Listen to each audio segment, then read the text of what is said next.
नमस्कार दोस्तों, आप सभी का स्वागत है हमारे यूट्यूब चैनल में। तो हम यहाँ पे बात कर रहे हैं मध्य प्रदेश के ई अटेंडेंस को लेकर बड़ी ई अपडेट निकल के आ रही है कि जो शिक्षकों के लिए हाई कोर्ट के लिए बड़ा झटका है। सरकारी शिक्षकों में भी लगानी होगी ई अटेंडेंस। क्या है पूरा माजरा, हम आपको यहाँ बताएंगे। बात करें हम यहाँ पे मध्य प्रदेश शिक्षक में शिक्षकों को लगानी होगी ई अटेंडेंस। हाई कोर्ट ने जनहित याचिका को दिया खारिज। मध्य प्रदेश का उच्च न्यायालय ने सरकारी स्कूलों में शिक्षकों के लिए अनिवार्य ई अटेंडेंस प्रणाली को चुनौती देने वाली जनहित याचिका को खारिज कर दिया है, जिससे इस नीति के बिना किसी न्यायिक बाधा में जारी रहने का रास्ता साफ हो गया है। मुख्य न्यायाधीश संजीव सचदेवा और न्यायमूर्ति विनय सराफ और युगल पीठ ने मंगलवार को फैसला सुनाया है कि वह मामला कार्यपालिका की नीति के अंतर्गत आता है और इसमें अदालती हस्तक्षेप की आवश्यकता नहीं है।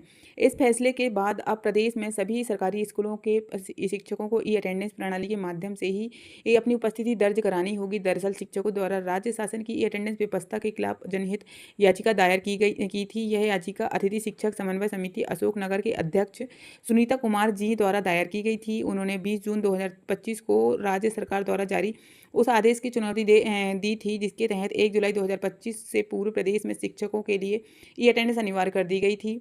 उच्च न्यायालय के युगल पीठ ने याचिका पर सुनवाई करते हुए कहा कि इस मामले में न्यायालय के हस्तक्षेप का कोई औचित्य नहीं है। याचिकाकर्ताओं की ओर से दलील दी गई थी कि ग्रामीण और अंचल क्षेत्रों में डिजिटल ढांचा कमज़ोर है, जिससे मोबाइल नेटवर्क और इंटरनेट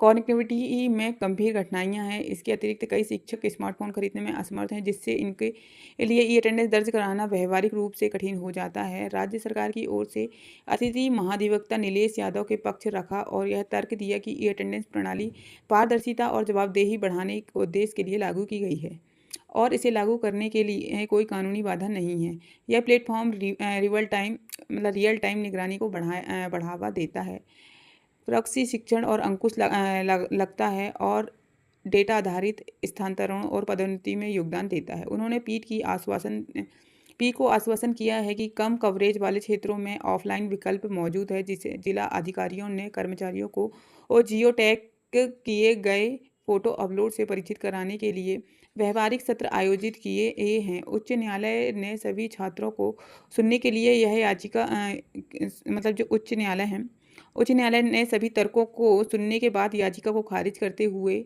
सरकार के आदेश को वैध माना है। इस फैसले के बाद अब शिक्षक को अपनी दैनिक उपस्थिति केवल ई अटेंडेंस पोर्टल या ऐप के माध्यम से ही दर्ज करनी होगी। राज्य के शिक्षा मंत्री राव उदय प्रताप सिंह ने इस आदेश की स्थगित करते हुए कहा कि 1.5 लाख स्कूलों में लाखों छात्रों की शिक्षा प्रदान करने वाले इस क्षेत्र में पारदर्शिता लाने के प्रयासों की मान्यता देता है। तो ये जानकारी थी ई अटेंडेंस को लेके, और जैसी कोई नई जानकारी आती है हम आप तक जरूर पहुंचाएंगे। यदि